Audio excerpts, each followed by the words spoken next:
Devasthanam board भंग हो, भंग हो, भंग हो, देवस्थानम बोर्ड भंग हो, भंग हो, भंग हो, चारधाम यात्रा प्रारंभ करो, प्रारंभ करो, प्रारंभ करो, चारधाम यात्रा प्रारंभ करो, प्रारंभ करो, प्रारंभ करो। भूमि बैरी सरकार को। मोदी जी आपको निमंत्रण दे रहे हैं हमारे तीर्थ पुरोहित। आप 7 अक्टूबर को आ रहे हैं या नहीं ये तो पता नहीं, परंतु तीर्थ पुरोहित आपको कह रहे हैं कि तानाशाह बनकर मत आना, डेमोक्रेटिकली आना है तो आ जाना। और कह रहे हैं जिस तरह की नाटक आप करते हैं ना, वो चोगा पहन के केदारनाथ में आ गए, तो याद रखिए ये मेरे बाबा भोलेनाथ हैं, वही बाबा भोलेनाथ जो भगवान श्री राम के आराध्य हैं। और भगवान श्री राम के आराध्य नहीं चाहते कि आप केदारनाथ आए, इसलिए आपका विरोध चल रहा है, पूरी कोशिश कर रहे हैं आप। मगर हमारे तीर्थ पुरोहितों ने प्रेस कॉन्फ्रेंस करी 4 अक्टूबर 2021 को, और आपको भी कहा कि तानाशाही बंद कर दीजिए वरना आपको उखाड़कर फेंक दिया जाएगा। तो पूरे भारत में सनातन धर्म को मानने वाले लोगों को हमारे 4 धाम के तीर्थ पुरोहित ये कह रहे हैं कि पहचान जाओ इनको, ये मक्कार है। यानी कि मोदी जी की सरकार हिंदुत्व के नाम पे आई है, हिंदुओं को लूट रही है, इसलिए अब की बार नहीं चाहिए ये सरकार। सरकार ले रही है और कुछ नहीं है। कहाँ है उनके लिए स्वास्थ्य पैकेज? आप करें 200 करोड़ का पैकेज प्लस 200 करोड़ का स्वास्थ्य पैकेज। कहाँ है वो स्वास्थ्य पैकेज? जो भी आदमी एक थोड़ा सा पहाड़ से गिर रहा है या पेड़ से गिर रहा है, किसी को भालू खा रहा है या वो रीछ अगर किसी को वो कर रहा है, हमला कर रहा है, तो उसको तो हॉस्पिटल में पूरा पैसा पड़ रहा है। कहाँ है उसके लिए स्वास्थ्य पैकेज? ये सब बनावटी बातें सरकार इन जुमलों में चाहती है कि हम चुनाव जीत जाएंगे। चुनाव जीतने का 1 से लाख तक हमारा पूरे उत्तराखंड में, पूरे भारतवर्ष में सारे यात्रियों से कहना है कि अब भाजपा के झांसे में ज़्यादा आने की ज़रूरत नहीं है। कम से कम हिंदुओं को भाजपा के झांसे में आने की ज़रूरत नहीं है। कभी वो संघ के माध्यम से, कभी विश्व हिंदू परिषद के माध्यम से, कभी किसी के माध्यम से। ये क्या है? ड्रामेबाजी। हम लोग नहीं हैं भाजपा के, हम लोग नहीं हैं संघ के, हम लोग नहीं हैं मतलब उसके भाजपा के काम करने के। लेकिन जो गलत है, गलत को गलत बोलना अगर भाजपा सीख जाए तब हम कहेंगे कि हाँ ये सही में हिंदुओं के लिए एक अच्छी पार्टी है। खंडित मूर्ति को आप स्थापित करना चाहते हैं केदारनाथ में? इतनी बड़ी मूर्ति की क्या आवश्यकता थी? आदि गुरु शंकराचार्य जी की खंडित मूर्ति लेकर आए हैं केदारनाथ में, अलग अलग टुकड़े, कहीं बाह, कहीं सर। ये कोई तरीका है? इन्हें पता नहीं कुछ भी। ये खंडित मूर्ति को असेंबल करके आदि गुरु शंकराचार्य जी की समाधि पर स्थापित करना चाहते हैं। आदि गुरु शंकराचार्य जी की समाधि जिस जगह पे थी वहाँ गड्ढा खोद के और अंदर करके कर रहे हैं। भाई पाप के भागीदार आपको बनना है मोदी जी, तो आप बनिए। हम नहीं चाहते इस पाप का भागीदार बनना, इसलिए हमारी देवभूमि को माफ करिए।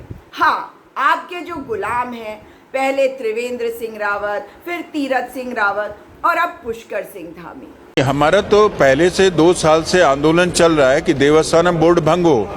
एक सूत्रीय मांग है कि देवस्थानम बोर्ड भंग हो। दूसरा ये है कि 4 धाम जो यात्रा है इसमें ई पास कहाँ से आ गया?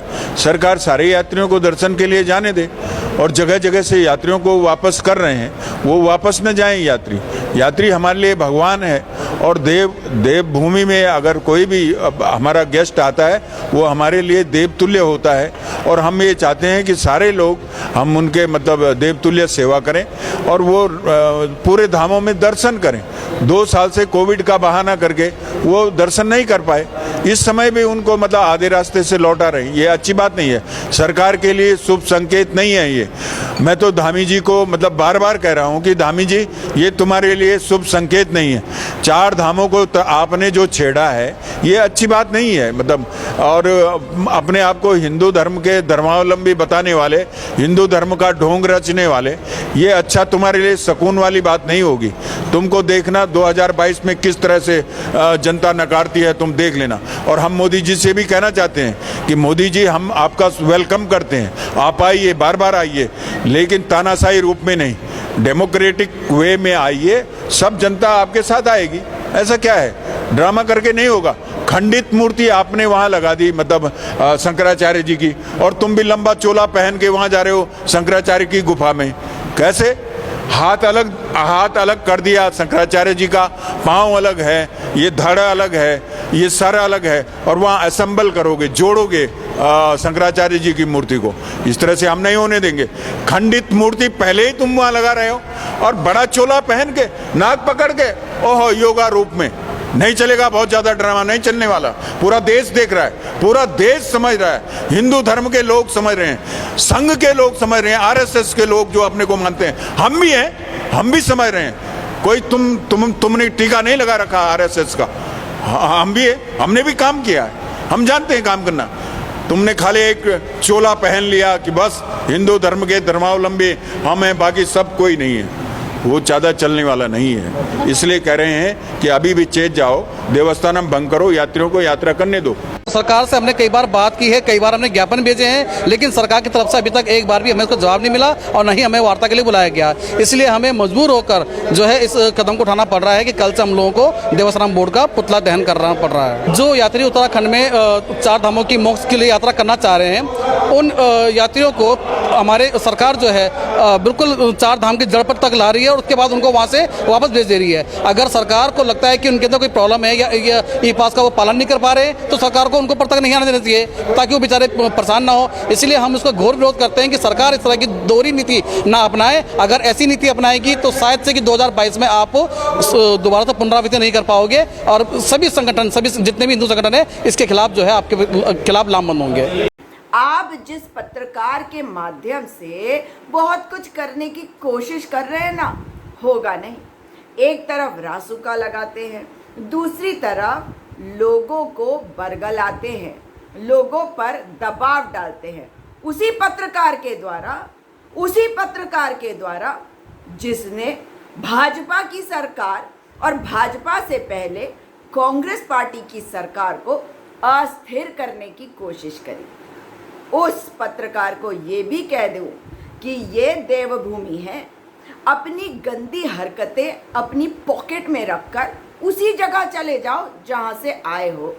यहाँ पे बहुत कुछ मिला है, बार बार ये मत बताओ मैं वापस आ गया। कहीं भी जाओ, मगर देवभूमि का अपमान करना बंद करो, और ये बताना बंद करो तीर्थ पुरोहितों को कि मुख्यमंत्री जी उनके काम को कर देंगे। इसलिए जो तीर्थ पुरोहित कह रहे हैं, काले कानून देवस्थानम बोर्ड एक्ट को वापस करे सरकार, और इस तरह की दबाव की राजनीति ना करे धामी सरकार। दूसरी तरफ जिस प्रकार से आपने रासुका लगाई है 1 अक्टूबर से 31 दिसंबर तक, इसीलिए लगाई ना कि लोग आपके विरोध में आवाज़ ना उठाएं। जितनी आवाज़ दबाओगे धामी जी, उतनी तेज़ आवाज़ें उठेंगी। 31 दिसंबर के बाद जब मॉडल कोड ऑफ कॉन्डक्ट लागू हो जाएगा, तब क्या करोगे? कैसे रोकोगे लोगों की आवाज़ों को? ये जो घटिया राजनीति है ना भाजपाइयों की, इस राजनीति को बंद करो। जनता की आवाज़ को दबाने की कोशिश मत करो। भारतीय जनता पार्टी की प्रचंड बहुमत की सरकार, अपने घर के झगड़ों को निपटाओ। हरक सिंह रावत प्रणव चैंपियन, हरक सिंह रावत त्रिवेंद्र रावत, उधर उमेश शर्मा काऊ धन सिंह रावत, उधर कोई और रुड़की में लड़ रहा। सब जगह केवल लड़ाई झगड़ा हो रहा। अरे संभाल लो आर्या जी को, सतपाल महाराज को, और जनता को कैसे संभालोगे ये भी तो बताओ। नहीं चाहिए तुम्हारी सरकार, नहीं चाहिए। मक्कारों की सरकार। अब जनता आपके झांसे में नहीं आने वाली, जाएगी 2022 में उत्तराखंड से प्रचंड बहुमत वाली 57 विधायकों की 3 मुख्यमंत्री, एक से एक बढ़कर एक भ्रष्टाचारी, एक से बढ़कर एक मक्कार की सरकार।